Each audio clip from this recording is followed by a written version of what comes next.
изповядай греха си на друг човек. Това беше най-трудното нещо за мен.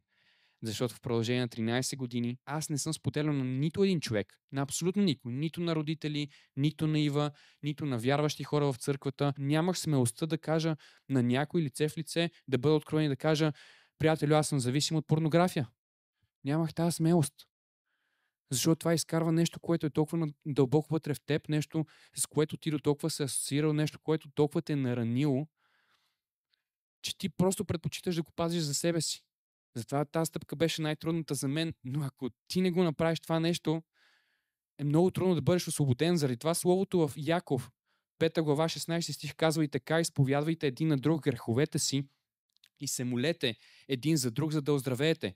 Голяма сила има усърдната молитва на праведния човек. В момента, в който ти го споделиш и кажеш: виж, това не съм аз, боря се с това нещо.